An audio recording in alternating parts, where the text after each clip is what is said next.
ಹೆಸರು ಲಕ್ಷ್ಮೀ ಜೇಡಿ. ನಾನು ಶ್ರೀಮತಿ ಸಿದ್ದಮ್ಮ ಗ್ರಾಮೀಣ ಪ್ರೌಢಶಾಲೆ ಪಲ್ಲಾಗಟ್ಟೆ 8ನೇ ತರಗತಿಯಲ್ಲಿ ಓದುತ್ತಿದ್ದೇನೆ. ಇಂದು ನಮ್ಮ 8ನೇ ತರಗತಿಯಲ್ಲಿ ರಸಪ್ರಶ್ನೆ ಕಾರ್ಯಕ್ರಮ ನಡೆಯಲಿದೆ. ನಿಮಗೆ ರಸಪ್ರಶ್ನೆ ಕಾರ್ಯಕ್ರಮ ಅಂದ್ರೆ ಗೊತ್ತಾ? ಅದೇನಿಲ್ಲ, ನಾನು ಒಂದು ಕ್ವಶನ್ ಕೇಳ್ತೀನಿ. ಅದರಲ್ಲಿ ABCD ಅಂತ ಗುಂಪು ಮಾಡಿರ್ತೀವಲ್ಲ, ಅದರಲ್ಲಿ ಒಬ್ರು ನಿಂತು ಉತ್ತರ ಹೇಳೋದು ಅಷ್ಟೇ ರಸಪ್ರಶ್ನೆ ಕಾರ್ಯಕ್ರಮ. ಈಗ ಅರ್ಥ ಆಗೈತಲ್ಲ ರಸಪ್ರಶ್ನೆ ಕಾರ್ಯಕ್ರಮ ಅಂದ್ರೆ? ನಾನು ರಸಪ್ರಶ್ನೆದ ನಿಯಮಗಳನ್ನ ಹೀಗೆ ಹೇಳ್ಬಿಟ್ಟು ನೋಡಿ. ರಸಪ್ರಶ್ನೆ ಕಾರ್ಯಕ್ರಮದಲ್ಲಿ ನಾನು ತಂಡಕ್ಕೆ ಒಂದು ಕ್ವಶನ್ ಕೇಳಿದೆ ಅಂತ ಅನ್ಕೊಳ್ಳಿ. ನಾನು ಕ್ವಶನ್ ಕೇಳಿದಾಗ ಇವ್ರು ಮಾತ್ರ ಹೇಳ್ಬೇಕು, ಬೇರೆಯವರೆಲ್ಲ ಹೇಳ್ಬೋದು. ಇವರಿಗೆ ಗೊತ್ತಾಗ್ಲಿಲ್ಲ, ನೀವು ಅಲ್ಲಿವರೆಗೂ ಸುಮ್ಮನೆ ನಿಮಗೆ ಗೊತ್ತಿರೋದು ಕ್ವಶನ್ ಉತ್ತರಗಳು ಎಲ್ಲ ನೀವು ತಿಳ್ಕೊಂತ ಇರ್ಬೇಕು. ಒಬ್ರಿಗೆ ಚರ್ಚೆ ಮಾಡ್ತಾ ಇರ್ಬೇಕು. ನಿಮ್ಗೆ ಗೊತ್ತಾಯ್ತಾ? ಹಾಗಾದ್ರೆ ನಿಮಗೂ ಗೊತ್ತಾಯ್ತಾ?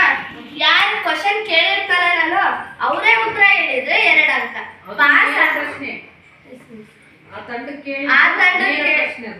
ನೇರ ಪ್ರಶ್ನೆ ಕೇಳಿದ್ ನನಗೆ, ನಾನು ಒಂದು ಪ್ರಶ್ನೆ ಕೇಳಿದೆ ಅನ್ಕೊಳ್ಳಿ, ಇವರೇ ಹೇಳ್ಬೇಕು. ಇವ್ರಿಗೆ ಹೇಳಿದ ಮಾತ್ರ 2 ಅಂಕ. ಬಿ ತಂಡಕ್ಕೆ ಕೇಳಿದಾಗ ಬಿ ತಂಡ ಹೇಳಿದ್ರೆ 2 ಅಂಕ. ಪಾಸ್ ಆದ್ರೆ 1 ಅಂಕ ಸಿಗುತ್ತೆ. ಉತ್ತರ ಹೇಳಿಲ್ಲ ಅಂದ್ರೆ 0. ಗೊತ್ತಾಯ್ತಾ? ಶುರು ಮಾಡೋಣ ಹಾಗಾದ್ರೆ. ನಿಮ್ಮ ಮೊದಲನೆಯ ಕ್ವಶನ್, ಛಂದಸ್ಸು ಎಂದರೇನು? ಯಾವ ತಂಡಕ್ಕೆ? ಎ ತಂಡಕ್ಕೆ ಛಂದಸ್ಸು ಎಂದರೇನು? ಛಂದಸ್ಸು ಎಂದರೆ ಪದ್ಯದ ನಿಯಮಗಳನ್ನು ತಿಳಿಸುವ ಶಾಸ್ತ್ರವೇ ಛಂದಸ್ಸು. Very good. ಇವಾಗ ಇವರು ಹೇಳಿದ್ರ, ಇವರಿಗೆ ಕ್ವಶನ್ ಕೇಳಿದೆ, ಇವ್ರು ಹೇಳಿದ್ರು, ಹಾಗಾಗಿ ಇವರಿಗೆ 2 ಅಂಕ. ಗೊತ್ತಾಯ್ತಾ? ಈಗ ಬಿ ತಂಡಕ್ಕೆ ಛಂದಸ್ಸಿನಲ್ಲಿ ಎಷ್ಟು ಅಂಶಗಳಿವೆ? ಅವು ಯಾವ್ಯಾವು? 3 ಅಂಶಗಳಿವೆ: ಪ್ರಾಸ, ಯತಿ, ಗಣ. Very good. ಇವರಿಗೆ ಬಿ ತಂಡಕ್ಕೆ ಹೇಳಿದೆ, ಅವರೇ ಉತ್ತರ ಕೊಟ್ಟು ಮತ್ತೆ 2 ಅಂಕ ಬಿ ತಂಡಕ್ಕೆ. ಸಿ ತಂಡ, ಇವರಿಗೆ ಪ್ರಾಸ ಎಂದರೇನು? ಪ್ರಾಸ ಎಂದರೇನು? ನೀವು ಚರ್ಚೆ ಮಾಡಿ ಬೇಗ. ಸಿ ತಂಡಕ್ಕೆ ಪ್ರಶ್ನೆ, ಪ್ರಾಸ ಎಂದರೇನು?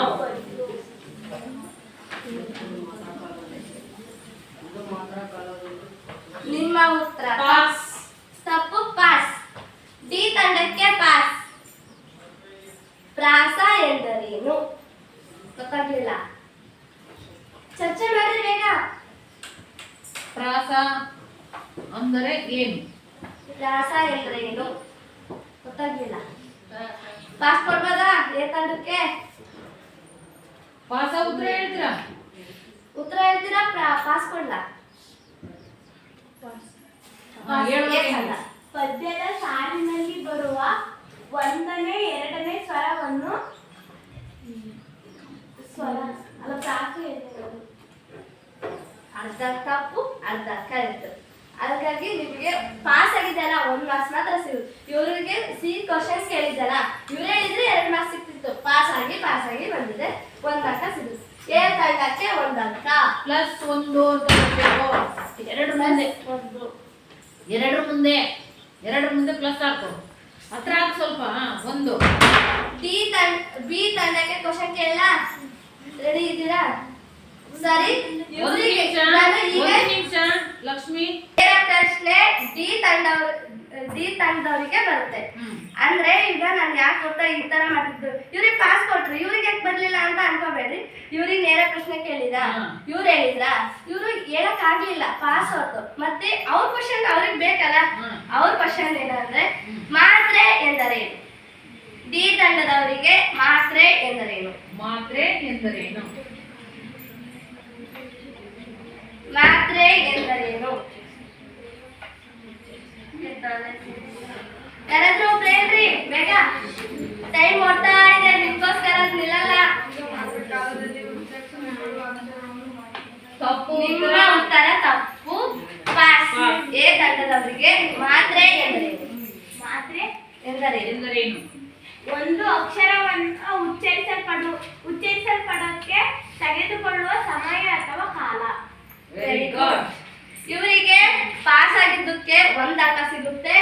ಎ ತಂಡದವರಿಗೆ 0 ಅಂಕ ಸಿಗುತ್ತೆ. ಬಿ ತಂಡದವರಿಗೆ 0 ಅಂಕ. ಎ ತಂಡದವರಿಗೆ ಪಾಸ್ ಆಗಿದ್ದಕ್ಕೆ 1 ಅಂಕ.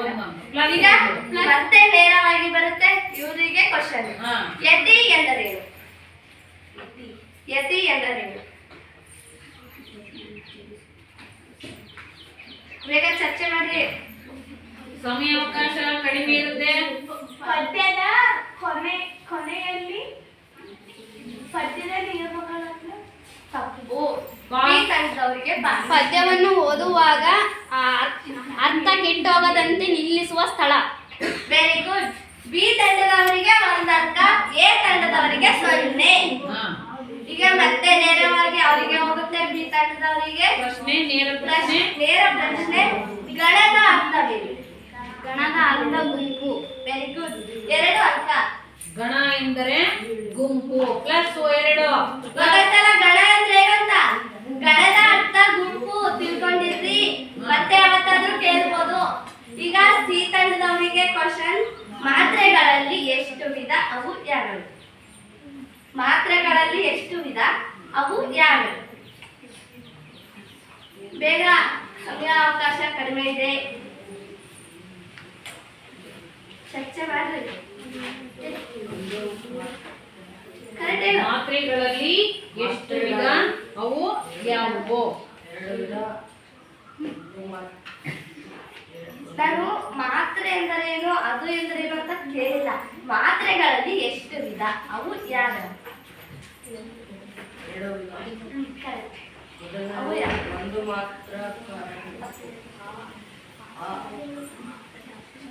ತಪ್ಪು. ಪಾಸ್. ಡಿ ತಂಡದವರಿಗೆ ಪಾಸ್. ಡಿ ತಂಡದವರಿಗೆ ಬೇಗ ಹೇಳ್ರಿ. ಪಾಸ್ ಅಂದ್ರೆ ಪಾಸ್ ಅಂತ ಹೇಳ್ಬೇಕು. ಪಾಸ್. ನಿಮಗೆ ಹೇಳಕ್ಕಾಗಲ್ಲ ಪಾಸ್ ಅಂತ ಹೇಳಿದ್ರೆ ಏನ್ ತಪ್ಪು ಹೇಳ್ತೀರಾ? ಡಿ ತಂಡ. ಮಾತ್ರೆಗಳಲ್ಲಿ 2 ವಿಧ. Correct. ಅವು ಯಾವ? ತಪ್ಪು ಉತ್ತರ. ಪಾಸ್. ಎ ತಂಡದವರಿಗೆ ಕ್ವಶನ್, ಮಾತ್ರೆಗಳಲ್ಲಿ ಎಷ್ಟು ವಿಧ, ಅವು ಯಾವ್ಯಾವು? 2 ವಿಧ. ಗಣ ಪಾಸ್. ಪಾಸ್. 3 ವಿಧ. ಆದಿ ಅಂತ್ಯಪ್ರಾಸ. ಪಾಸ್ ಅಲ್ಲಮ್ಮ. ಮಾತ್ರೆಗಳಲ್ಲಿ ಒಂದ್ ತಪ್ಪಾಯ್ತು ಅಂದ್ರೆ ತಪ್ಪು. ಸಿ ತಂಡ. ಸಿ ತಂಡದವರಿಗೆ ಲಾಸ್ಟ್ ಡಿಗೆ ಆಮೇಲೆ ನಾನೇ ಉತ್ತರ ಹೇಳ್ತೀನಿ. ಸಿ ತಂಡದವರಿಗೆ ಮತ್ತೆ ಅವಕಾಶ ಸಿಕ್ಕಿದೆ. ಬೇಗ. ಪಾಸ್ ಅಂಕ ಸಿಗ್ಬೋದು. ಇದು ಯಾರ ಪ್ರಶ್ನೆ? ಇದು ಸಿ ನೇರ ತಂಡದವರಿಗೆ. ಪ್ರಶ್ನೆ. ಇದು ಯಾರ್ದಿದು? ಸಿ ತಂಡ. ಸಿ ತಂಡದವರು. 0 ಆಗಿದೆ. 2ನೇ ಸುತ್ತು ಇಲ್ಲಿ ಹೇಳಿದ ಪ್ಲಸ್ 0. ಬೇಗ ಬೇಗ. ಆಗ್ಲಿಲ್ಲ? ಪಾಸ್ ಕೊಡ್ಲಾ? ಪಾಸ್. ಎಷ್ಟು ವಿಧ, Very ಅವು good. ಯಾವ್ಯಾವು? Very good. ಡಿ ತಂಡದವರಿಗೆ 1 ಅಂಕ, ಸಿ ತಂಡದವರಿಗೆ 0. ಈಗ ನೇರ ಪ್ರಶ್ನೆ ಯಾರು ಅಂತ ಯಾರು ಹೇಳ್ತೀರಾ? ಹೇಳಮ್ಮ. ಡಿ ತಂಡಕ್ಕೆ. ಡಿ ತಂಡಕ್ಕೆ. ಯಾಕೆ? ನೀವು ಸಿ ತಂಡಕ್ಕೆ ಕ್ವಶನ್ ಕೇಳಿದ್ರ, ಅವ್ರು ಹೇಳಿಲ್ಲ, ಅದಕ್ಕೆ ಪಾಸ್ ಬಂತು. ಇವರು ಡಿ ತಂಡಕ್ಕೆ ಪಾಸ್ ಬಂತ, ಅದಕ್ಕೆ ಅವ್ರು ಉತ್ತರ ಹೇಳಿದ್ರು. ಅದಕ್ಕೆ ಡಿ ತಂಡಕ್ಕೆ ಇವಾಗ ಪ್ರಶ್ನೆ ಕೇಳಬೇಕು. Good. ಹ. ಈಗ ಗಣಗಳಲ್ಲಿ ಎಷ್ಟು ವಿಧ, ಅವು ಯಾವ್ಯಾವು? ಗಣಗಳಲ್ಲಿ ಎಷ್ಟು ವಿಧ, ಅವು ಯಾವ್ಯಾವು? ಬೇಗ ಚರ್ಚೆ ಮಾಡ್ತೀವಿ. ನಾನು ಅವ್ರಿಗೆ ಕ್ವಶನ್ ಕೇಳಿದ್ರೆ ನೀವು ಹೇಳ್ಬಾರ್ದು ಅಂತ ಏನಾಗುತ್ತೆ? ನೀವು ಚರ್ಚೆ ಮಾಡ್ಕೋಬೇಕು. ಬೇಗ ಚರ್ಚೆ ಮಾಡ್ತಿರ್ಬೇಕು. ಆದ್ರೆ ನಿಮ್ಗೆ ಅವಕಾಶ ಬಂದಾಗ ನೀವು ಹೇಳ್ಬೇಕು. ಪಕ್ಕದ ಗುಂಪಿಗೆ ನೀವು ಮಾತಾಡುವಂತ ಉತ್ತರ ಕೇಳಿಸ್ಬೋದು. ಈಗಲೇ ಹೇಳ್ಕೊಂಡ್ರೆ ಹೇಳ್ದವ್ರೆ ಹೇಳಕ್ಕಿಲ್ಲ, ಬೇರೆ ಕೂಡ ಹೇಳ್ಬೇಕು. ನಿಮಗೆ ಆನ್ಸರ್ ಗೊತ್ತಾಯ್ತಾ? ಬೇರೆಯವ್ರಿಗೆ ಹೇಳ್ಕೊಂಡ್ರೆ ಅವ್ರು ಹೇಳ್ತಾರೆ ಆನ್ಸರ್. ಹ. ಗಣಗಳಲ್ಲಿ ಎಷ್ಟು ವಿಧ, ಅವು ಯಾವ್ಯಾವು? 3 ವಿಧ. ಕರೆಕ್ಟ್ ಏನು? 3 ವಿಧ ಕರೆಕ್ಟ್. ಗಣಗಳಲ್ಲಿ ಅವು ಯಾವ್ಯಾವು? ಇನ್ನೊಂದ್ಸಲ ಹೇಳ್ಕೊಳ್ರಿ. ಗಣಗಳಲ್ಲಿ ಎಷ್ಟು ವಿಧ, ಅವು ಯಾವ್ಯಾವು? ಪಕ್ಕದ ಗುಂಪಿಗೆ ಕೇಳಿಸಬಾರದು.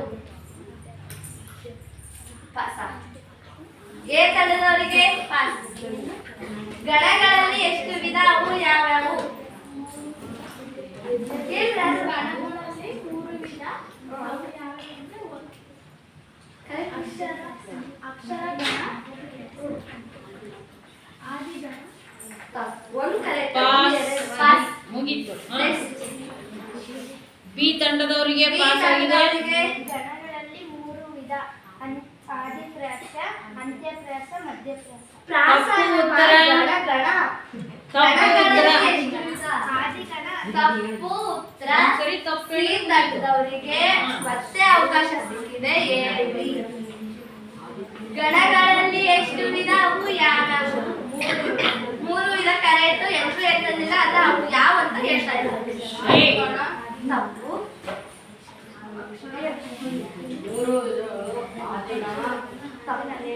ಪಾಸ್. ಅವ್ರ ಮನೆಯಲ್ಲಿ ಒಬ್ರು ತಪ್ಪು ಹೇಳಿದ್ರು ಮುಗೀತು.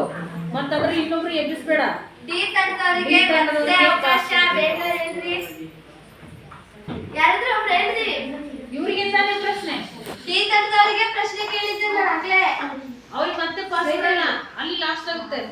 ಯಾಕಂದ್ರೆ ಅವ್ರದೇ ಪ್ರಶ್ನೆ ಮತ್ತೊಂದು ಬರ್ತೀನಿ. ಈಗ ನಾನೇ ಉತ್ತರ ಹೇಳ್ಕೊಂಡ್ರಿ. ಹಾ, ಗಣಗಳಲ್ಲಿ ಮೂರು ವಿಧ. ಅವು ಮಾತ್ರ ಗಣ, ಅಕ್ಷರಗಣ, ಅಂಶಗಣ. ಗೊತ್ತಾಯ್ತಾ? ನೀವು ಆದಿಗಣ ಅಲ್ಲ, ನೀವು ಪ್ರಾಸಗಳಲ್ಲಿ ನಾನು ಕೇಳ್ತಾ ಇಲ್ಲ ಇಲ್ಲಿ. ಗಣ ಗಣ ಗಣಗಳಲ್ಲಿ ಎಷ್ಟು ವಿಧ? ಗಣಗಳಲ್ಲಿ ಎಷ್ಟು ವಿಧ? ಅವು ಯಾರು ಅಂತ ಹೇಳಿ. ಹಾ, ಈ ತಂಡದವ್ರಿಗೆ ಈ ತಂಡದವರಿಗೆ 0. ನೋಡ್ತಾ ಇರ್ಬೇಕು ದಿವ್ಯಾ. ನೀವು ಯಾರಾದ್ರೂ ಹೇಳಿದ್ರೆ ನಿಮಗೆ ಬರ್ತಿತ್ತು. ನಾನು ಹೇಳಿದಲ್ಲ, ಹಾಗಾಗಿ ಯಾರು. ಈಗ ಯಾರಿಗೆ ಪ್ರಶ್ನೆ? ಮುಂದಿನ ಸುತ್ತು ಶುರುವಾಗುತ್ತೆ. ಆಯ್ತಾ? ಪ್ರಾಸ ಎಂದರೇನು? ಪ್ರಾಸ ಕೇಳಿದೆ ಅಲ್ವಾ? ಪ್ರಾಸ ಆಯ್ತು. ಪ್ರಾಸ ಆಯ್ತು. ಗುರು ಎನಿಸುವ ಅಕ್ಷರಕ್ಕೆ ಉದಾಹರಣೆ ಅಂದ್ರೆ ಗುರು. ಈಗ ನಾವು ಹೇಳ್ಕೊಟ್ಟಿದ್ವಲ್ಲ ಯಾವ್ಯಾವುದಕ್ಕೆ ಗುರು ಹಾಕ್ಬೇಕಂತ, ಅವು ಯಾವ್ಯಾವ್ದಕ್ಕೆ ಹಾಕ್ಬೇಕಂತ ನೀವು ಎರಡು ಹೇಳ್ಬೇಕು. ಯಾರಾದ್ರೂ ಒಬ್ರು ಹೇಳ್ಬೇಕು. ದೀರ್ಘ ಅಕ್ಷರಗಳಿಗೆ ಗುರು ಹಾಕ್ಬೇಕು. ಇನ್ನೊಂದು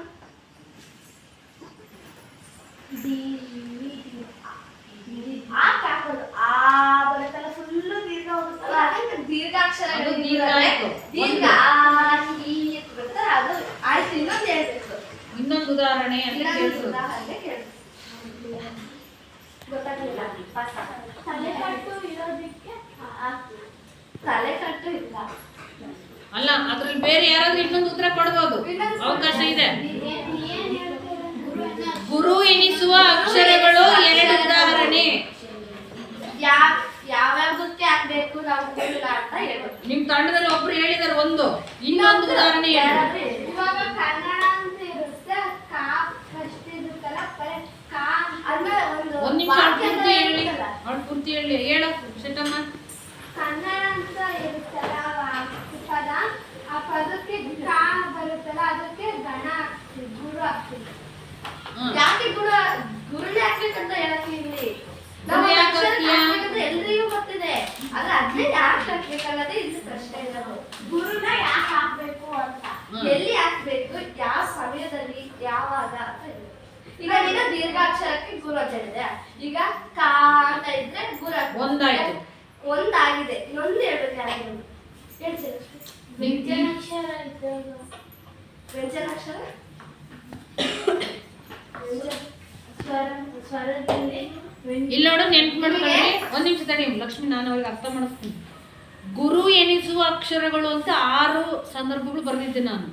ಅದರಲ್ಲಿ ನಿಮ್ ಒಂದು ಉದಾಹರಣೆ ಕೊಟ್ಟಿದ್ದಾಳೆ ನಿಮ್ಮ ಸ್ನೇಹಿತೆ ಯಾರು, ಅನಿತಾ. ಯಾವುದು ಅಂದ್ರೆ ದೀರ್ಘಾಕ್ಷರಕ್ಕೆ ಗುರು ಹಾಕ್ಬೇಕು ಅಂತ. ಹಂಗೆ ಗುರುನ ಮತ್ತೆ ಯಾವಾಗ ಹಾಕ್ಬೇಕು ಅಂತ ಹೇಳ್ಬೇಕಷ್ಟೇ. ಪದದಲ್ಲಿ ಯಾವಾಗ ಹಾ, ಒತ್ತಕ್ಷರ ಇದ್ದಾಗ ಗುರು. ಒತ್ತಕ್ಷರ ಕಲ್ಲ. ಒತ್ತಕ್ಷರ ಹಿಂದಿನ ಅಕ್ಷರ. ಹಂಗೆ ಹೇಳ್ರಿ ಅಂತ ಕೇಳಿದ್ದು. ಹಾ, ಸರಿ ಉತ್ತರ. ಇವರಿಗೆ ಪ್ರಶ್ನೆ ಕೇಳಿದ್ರೆ ಇವ್ರು ಹೇಳಿದ್ರು, ಹಾಗಾಗಿ ಇವರಿಗೆ 2 ಅಂಕ ಸಿಕ್ತು. ಗೊತ್ತಾಯ್ತಾ? ಅದೇ ಈಗ ಚರ್ಚೆ ಮಾಡೋದಕ್ಕೆ ಇಷ್ಟೊಂದು ಸಮಯಾವಕಾಶ ಇರಲ್ಲ. ಆಯ್ತಾ? ನಿಮಗೆ ಇಷ್ಟು ಅವಕಾಶ ಸಿಗಲ್ಲ, ಆದ್ರೆ ನಿಮಗೆ ಕೊಟ್ಟಿವಿ ಅಂದ್ರೆ ನಿಮ್ಗೆ ಅದೃಷ್ಟ ಒಬ್ರು ಒಂದು ಆಗ್ಬೇಕಷ್ಟೇ. ಉದಾಹರಣೆ ಹೇಳಿದ್ರಲ್ಲ, ಹಂಗಾಗಿ ಅವಕಾಶ ಕೊಟ್ಟಿದ್ದು. ನೆಕ್ಸ್ಟ್. ಈಗ ಬಿ ತಂಡದವರಿಗೆ ಲಘು ಎಂದರೇನು? ನಾನು ಬೇಕಿದ್ರೆ ಒಂದು ಇದು ತರ ಕೊಡ್ತೀನಿ, ಕ್ಲೂ ತರ. ಸ್ವರಗಳು, ವ್ಯಂಜನಗಳು ಅಂತ ಹೇಳ್ತಿರಲ್ಲ, ಅದ್ರಲ್ಲೇ ಬರುತ್ತೆ. ಆನ್ಸರ್ ಅದ್ರಲ್ಲೇ ಬರುತ್ತೆ. ವರ್ಣಮಾಲೆ. ಲಘು ಅಂದ್ರೆ ಒಂದು ಮಾತ್ರ ಕಾಲದಲ್ಲಿ ಉಚ್ಚರಿಸಲ್ಪಡುವ ಅಕ್ಷರಗಳಿಗೆ ಲಘು ಅಂತಾರೆ. ನಾನು ಲಘು ಅಷ್ಟೇ ಕೇಳಿದೆ. ಹಾ, ಸರಿ ಉತ್ತರ. Very good. ಬಿ ತಂಡದವರಿಗೆ 2 ಅಂಕ. ಸಿ ತಂಡದವರಿಗೆ ಗುರು ಎಂದರೇನು? ಎರಡು ಮಾತ್ರ ಕಾಲದಲ್ಲಿ ಉಚ್ಚರಿಸಲ್ಪಡುವ ಅಕ್ಷರಗಳಿಗೆ ವೆರಿ ಗುಡ್. ಸಿ ತಂಡದವರಿಗೆ 2 ಅಂಕ. ಈ ತಂಡದವರು 2 ಅಂಕಗಳನ್ನ ಗಳಿಸಿದ್ರು. ಈಗ ಡಿ ತಂಡದವರಿಗೆ ನೀವು ಸರಿಯಾಗಿ ಕೇಳಿಸ್ಕೋಬೇಕು. ಆ, ಈ, ಎ ಇದು ಲಘು ಅಥವಾ ಗುರು? ಲಘು ಆಗುತ್ತಾ ಅಥವಾ ಗುರು ಆಗುತ್ತೋ? ಆ, ಈ, ಗುರು. Very good. ಡಿ ತಂಡದವರಿಗೆ 2 ಅಂಕ. ಈಗ ಎ ತಂಡದವರಿಗೆ ಗುರು ನೇರ ಪ್ರಶ್ನೆ. ಗುರು ಏನನ್ನು ಸೂಚಿಸುತ್ತೆ? ಗುರು ಏನನ್ನು ಸೂಚಿಸುತ್ತೆ? ಗುರುವಿನ ಮೊತ್ತ ಎಷ್ಟು ಬೆಲೆ ಅಂತ. ಗುರುವಿನ ಮೊತ್ತ ಎಷ್ಟು? ಸಂಖ್ಯೆ ಎಷ್ಟು ಸಂಖ್ಯೆ ಅಂತ ಸೂಚಿಸುತ್ತೆ ಅಂತ. ಮಿಸ್ ಪಾಠ ಮಾಡಿದಾಗ ಹೇಳಿದ್ರು. ಈಗ ಗುರು ಇರುತ್ತಲ್ಲ, ಗುರು ಏನನ್ನ ಸೂಚಿಸುತ್ತೆ ಅಂದ್ರೆ, ಈಗ ಅವ್ರು ಹೇಳಿದ್ರೆ 1 ಮಾತ್ರ ಕಾಲದಲ್ಲಿ 2 ಮಾತ್ರ, ಅದು ಎಲ್ಲರೇನೋ ಹೇಳಿದ್ರು. ಆದ್ರೆ ಏನ್ ಸೂಚಿಸ್ತದೆ ಅದ್ರ ಮೊತ್ತ ಎಷ್ಟು? ಮೊತ್ತ ಗುರುವಿನ ಮೊತ್ತ ಎಷ್ಟು? 2. ಎ ತಂಡದವರಿಗೆ 2 ಅಂಕ ಬರುತ್ತೆ. ನೋಡೋಳು ಎಷ್ಟು ಚೆನ್ನಾಗಿ ಕ್ಲೂ ಕೊಡ್ತಿದ್ದಾಳ ಅಲ್ವಾ? ಬಿ ತಂಡದವರಿಗೆ ಲಘು ಏನನ್ನ ಸೂಚಿಸುತ್ತೆ ಅಂದ್ರೆ ಲಘುವಿನ ಮೊತ್ತ ಎಷ್ಟು? 1. ಬಿ ತಂಡದವರಿಗೆ ಮತ್ತೆ 2 ಅಂಕ. ಛಂದಸ್ಸು ಏನನ್ನು ಒಳಗೊಂಡಿದೆ? ಛಂದಸ್ಸು ಏನನ್ನು ಒಳಗೊಂಡಿದೆ? ಈಗ ಪದಗಳನ್ನ ಪದಗಳು ಏನನ್ನು ಒಳಗೊಂಡಿದೆ ಅಂದ್ರೆ ಅಕ್ಷರಗಳನ್ನು ಒಳಗೊಂಡಿದೆ ಅಂತ ಹೇಳ್ತೀವಿ. ಯಾಕಂದ್ರೆ ಅಕ್ಷರದಿಂದ ಪದಗಳನ್ನ ಮಾಡ್ತೀವ. ಆ ತರ ಛಂದಸ್ಸು ಏನನ್ನ ಒಳಗೊಂಡಿದ್ದು?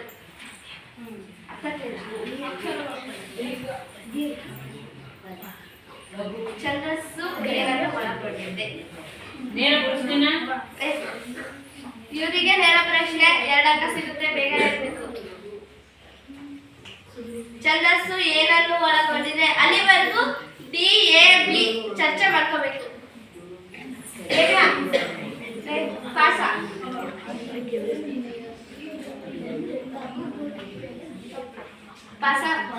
ಪಾಸ್. ಡಿ ತಂಡದವರಿಗೆ ಛಂದಸ್ಸು ಏನನ್ನು ಒಳಗೊಂಡಿದೆ?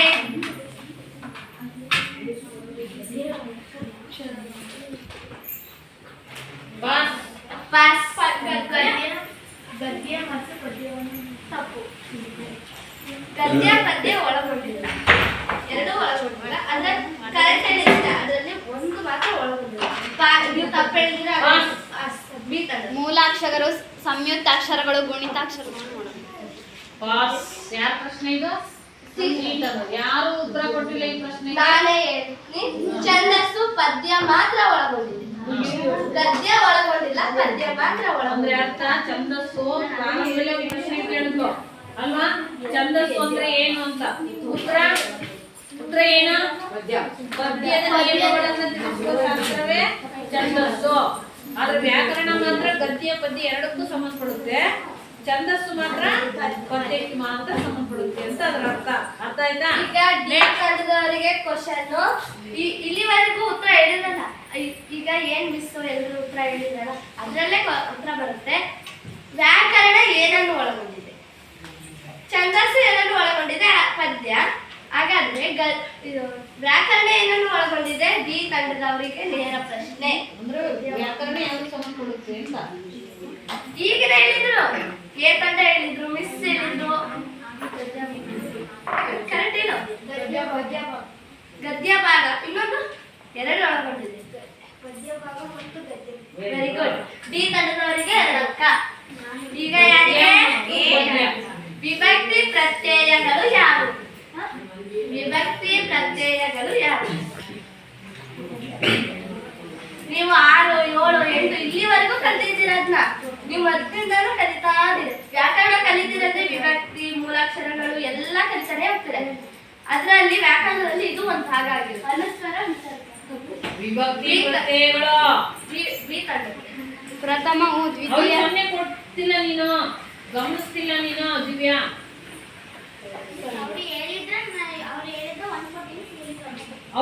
ಈಗ ಸೊನ್ನೆ ಹಾಕ್ಬಿಡು. ಪ್ರಥಮವು ದ್ವಿತೀಯನು ತೃತೀಯದಿಂದ ಚತುರ್ಥಿಗೆ, ಪಂಚಮಿ ದೆಸೆಯಿಂದ ಷಷ್ಠಿ ಅನ್ನು ಷಷ್ಠಿಯಿಂದ ತಪ್ಪು. ಷಷ್ಠಿಗೆ ತಪ್ಪು ಹೋಯ್ತು. ಪಾಸ್. ಸಿ ತಂಡ ಬೇಗ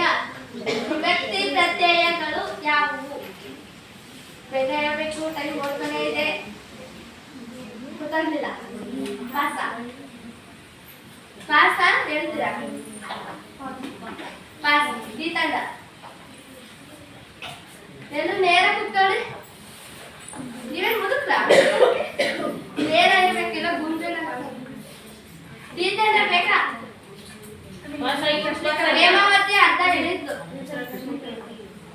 ಇನ್ನೊಂದ್ಸಲ ಪ್ರಶ್ನೆ ನೀಟಾಗಿ ಹೇಳ್ಕೊಳ್ಳಿ. ವಿಭಕ್ತಿ ಪ್ರತ್ಯಯಗಳು ಯಾವುವು?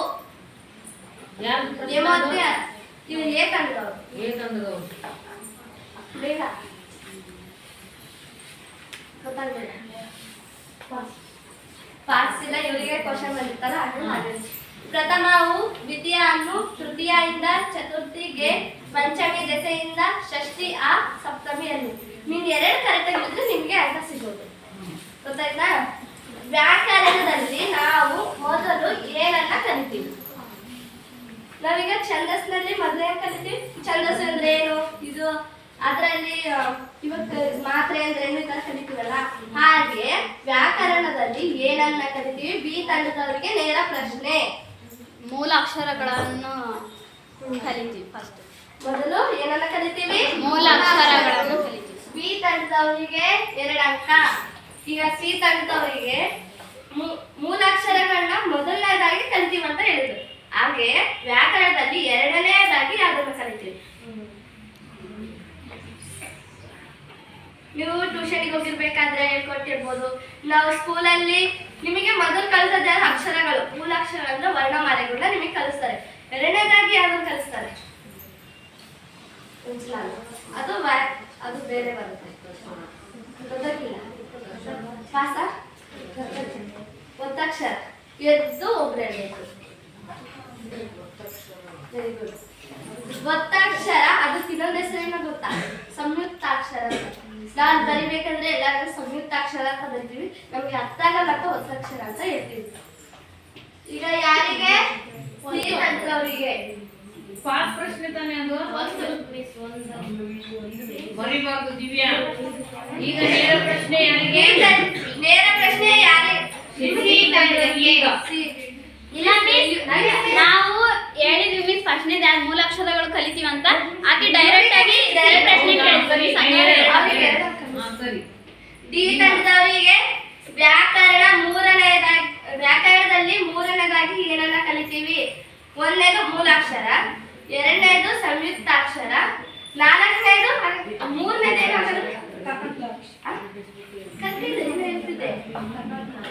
ಕಾಕಾಗಿ ಕೆದಕುತ್ತ ಏನಾದ್ರೂ ಒಂದು ಲೈನ್ ತರ ಇರುತ್ತಲ್ಲ. ಕಾಕಾಕಿಕ್ಕಿ ಅಂತಾರೇನಾ? ಗುಣಿತಾಕ್ಷರಗಳು ಅಥವಾ ಕಾಗುಣಿತಾಕ್ಷರಗಳು. ಗೊತ್ತಾಯ್ತಾ? ಈಗ ಎಲ್ಲಾ ಗುಂಪುಗಳು ಎಷ್ಟು ಅಂಕ ಪಡೆದಿದೆ ಅಂತ ನೋಡೋಣ. ಇಲ್ಲಿಗೆ ರಸಪ್ರಶ್ನೆ ಕಾರ್ಯಕ್ರಮ ಮುಗಿದಿದೆ. ಯಾರು ವಿಜಯಶಾಲಿ ಅಂತ ನೋಡೋಣ. ಇವು ಎ ತಂಡದವರು ಎಲ್ಲರೂ ಮಾತಾಡೋದು ಬಿಟ್ಟು 2 ಒಂದು ಎಷ್ಟು? 3 1 4 4 0 4 ಕ್ಕೆ 2 6 6 ಕ್ಕೆ 2 8 8 8 ಇವರ ಅಂಕ 8. ಈಗ ಬಿ ತಂಡ 2 2 ಕ್ಕೆ 2 ಸಾರಿ 2 ಕ್ಕೆ 1 3 3 ಕ್ಕೆ 2 5 ಕ್ಕೆ 2 7 ಕ್ಕೆ 2 9 ಕ್ಕೆ 2 11. ಬಿ ತಂಡದ ಅಂಕ 11. ಸಿ ತಂಡ 0 0 2 ಬರೀ 2 ಕೇಳಿದ್ರು. 2 ಪಡೆದಿದ್ದಾರೆ ಅವರು 4. ಇವರ ಅಂಕ 4. ಡಿ ತಂಡದವರು 1 0 ಎಷ್ಟಾಗುತ್ತೆ? 1 ಒಂದೇ 0 ಅಲ್ಲ. 1 2 3 3 2 5 5 2 7. ಈಗ ಯಾರು ಗೆದ್ದಿದ್ದಾರೆ ಅಂದ್ರೆ ಎ ತಂಡ 8, ಬಿ ತಂಡ 11, ಸಿ ತಂಡ 4, ಡಿ ತಂಡ 7. ಮೊದಲನೇದಾಗಿ ಮೊದಲು ಗೆದ್ದಿದ್ದು ಬಿ ತಂಡ, ಪ್ರಥಮ ಸ್ಥಾನ.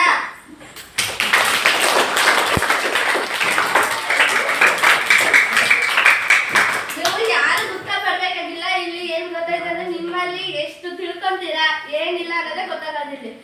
ಅವ್ರು ಬಿ ತಂದವರು ಚೆನ್ನಾಗಿ ತಿಳ್ಕೊಂಡಿದ್ದಾರೆ, ಅದ್ರಾಗೆ ಅವ್ರಿಗೆ ಸಿಕ್ತು. ಎರಡನೇದಾಗಿ ಯಾರು ಗೆದ್ದಿದ್ದು? ಎ ತಂಡ ದ್ವಿತೀಯ ಸ್ಥಾನ.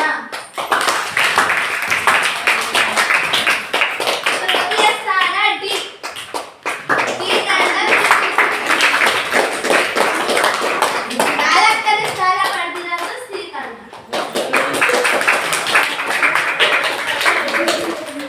ಅವ್ರು ಲಾಸ್ಟಿಗೆ ಬಂದಿಲ್ಲ, ಈ ಸಲ ಕಮ್ಮಿ ತಂದ್ರೆ ಇನ್ ಮುಂದೆ ಬಿ ತಂಡಕ್ಕಿಂತ ಜಾಸ್ತಿ ತೆಗಿತಾರೆ, ಎಲ್ಲರಿಗಿಂತ ಜಾಸ್ತಿ. ಹಾಗಂತ ಅವ್ರೇನು ಸಂತೋಷ ಪಡೋದಿಲ್ಲ ಯಾರೇನು. ಇಲ್ಲಿವರೆಗೂ ಎಲ್ಲರೂ ರಸಪ್ರಶ್ನೆ ಕಾರ್ಯಕ್ರಮಕ್ಕೆ ಪ್ರೋತ್ಸಾಹ ಕೊಟ್ಟ ಎಲ್ಲರಿಗೂ, ಚೆನ್ನಾಗಿ ಉತ್ತರ ಹೇಳಿರ್ತಕ್ಕಂಥ ಎಲ್ಲರಿಗೂ, ಬರೀ ಉತ್ತರ ಹೇಳಿದವರಿಗಲ್ಲ, ಪ್ರತಿಯೊಬ್ಬರಿಗೂ 8ನೇ ತರಗತಿಯಲ್ಲಿರುವ ಶಿಕ್ಷಕರಿಗೂ ಎಲ್ಲರಿಗೂ ವಂದನೆಗಳನ್ನ ತಿಳಿಸ್ತಾ ಈ ರಸಪ್ರಶ್ನೆ ಕಾರ್ಯಕ್ರಮನ ಮುಗಿಸೋಣ.